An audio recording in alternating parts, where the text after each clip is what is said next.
Hello, welcome to विज्ञान। तो आज है 15 अगस्त 2023, यानी आज़ाद होते हुए हम लोगों को 76 साल हो चुका है।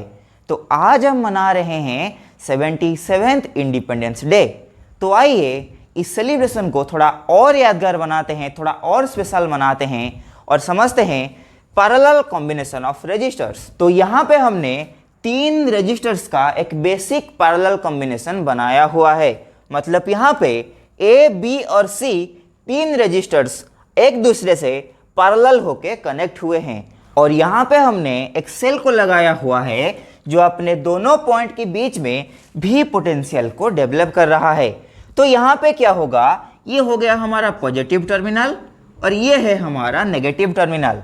तो यहाँ पे क्या होगा, पॉजिटिव टर्मिनल से करंट निकलेगा ऐसे होते हुए, जब ये यहाँ पे आके पहुँचेगा तो ये देखेगा कि यहाँ पे 3 रास्ते बने हुए हैं जहाँ से ये करंट पास कर सकता है। तो अगर यहाँ पे आप होंगे तो आप सिर्फ एक लाइन को चूज करेंगे, क्योंकि आप सेम टाइम में तीनों रास्ते में नहीं जा सकते।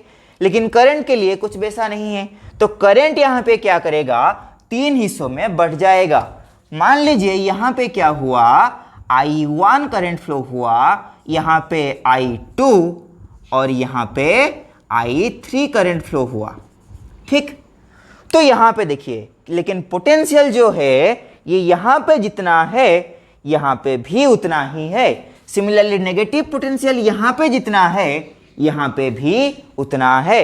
मतलब रेजिस्टर्स की दोनों पॉइंट के बीच में जो पोटेंशियल बन रहा है वो भी पोटेंशियल ही है। मतलब अभी हम लोगों को यह पता चला कि पैरेलल कॉम्बिनेशन में क्या होता है, जो पोटेंशियल डिफरेंस होता है वो बराबर होता है। जैसे हमारा सीरीज कॉम्बिनेशन में करंट बराबर था, यहाँ पे क्या बराबर होगा, पोटेंशियल डिफरेंस क्या होगा, सेम होगा। ठीक है, तो क्या यहाँ पे करंट भी सेम होगा?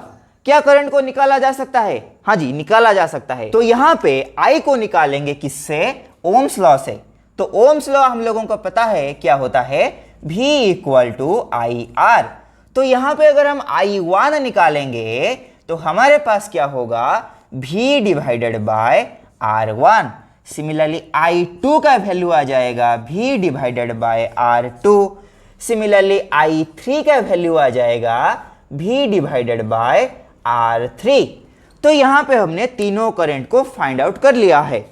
तो यहाँ पे क्या होगा, सिमिलरली यहाँ पे भी I1, I2 एंड I3 तीनों मिलके क्या करेंगे, फिर से I करंट को प्रोड्यूस कर लेंगे। मतलब यहाँ पे क्या हुआ, I करंट जो था ये 3 हिस्सों में बढ़ गया। तो इस पॉइंट पे क्या होगा, तीनों करंट मिलके फिर से I करंट को बना रहे हैं। मतलब यहाँ पे फिर क्या होगा, यहाँ पे I करंट फ्लो करेगा और यहाँ पे भी I करंट होगा। तो यहाँ पे क्या हो रहा है, I पैरेलल कॉम्बिनेशन में डिफरेंट हो रहा है। मतलब क्या हो रहा है, करंट जो है वो क्या हो रहा है, डिफरेंट हो रहा है। ठीक है, तो अगर यहाँ पे R1 equal to R2 equal to R3 होगा तो हमारा I1 equal to I2 equal to I3 भी हो जाएगा। तो यहाँ पे करंट जो है वो डिफरेंट हो सकता है, वो सेम भी हो सकता है, लेकिन जो हमारा पोटेंशियल डिफरेंस है वो हमेशा सेम ही होगा। ठीक, तो आइए क्या करते हैं, इक्विवेलेंट रेजिस्टेंस को निकालते हैं। तो इक्विवेलेंट रेजिस्टेंस को निकालने के लिए हमें बनाना पड़ेगा इक्विवेलेंट सर्किट। तो मान लीजिए यहाँ पे हमने बनाया एक इक्विवेलेंट सर्किट जिसमें हमारा जो सेल है वो भी अपने दोनों पॉइंट के बीच में भी पोटेंशियल को बना रहा है। तो यहाँ पे क्या होगा, I फ्लो करेगा, तो यहाँ पे I, फिर से यहाँ पे I करंट फ्लो करेगा। तो यहाँ पे जो रेजिस्टेंस है, मान लीजिए इस रेजिस्टेंस का नाम हमने दिया RP। तो यहाँ से अगर हम I को निकालेंगे तो I का वैल्यू क्या आएगा, I का वैल्यू आ जाएगा V डिवाइडेड बाय RP। ठीक, तो जैसे कि हम लोगों को पता है कि यहाँ पे क्या हो रहा है, एक करंट 3 हिस्सों में बढ़ गया है और यहाँ पे तीनों मिलकर फिर से I करंट को बना रहे हैं। तो यहाँ पे हम ये लिख सकते हैं क्या, I equal to I1 plus I2 plus I3। ठीक, तो यहाँ पे हमने इक्विवेलेंट सर्किट में जो करंट फ्लो हो रहा है यहाँ पे भी वही करंट फ्लो होगा, मतलब यहाँ पे I का वैल्यू जो भी होगा यहाँ पे भी वही वैल्यू होगा। तो यहाँ पे हमने निकाला हुआ है कि I का वैल्यू क्या होता है, V divided by R P. तो I1 का वैल्यू भी हमने निकाला था, वो था V divided by R1। I2 का वैल्यू था V divided by R2। I3 का वैल्यू था V डिवाइडेड बाय R3। तो यहाँ पे RHS में अगर हम V को कॉमन कर लेंगे तो यहाँ पे V भी कैंसिल आउट हो जाएगा और हमारे पास बचेगा 1 by R P equal to 1 by R1 plus 1 by R2 plus 1 by R3।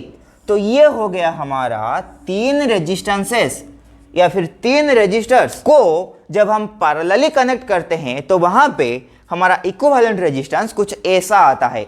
मान लीजिए यहाँ पे 3 नहीं होके कुछ n नंबर्स ऑफ रेजिस्टर्स यहाँ पे कनेक्ट हो गए, मतलब पैरेलली कनेक्ट हो गए।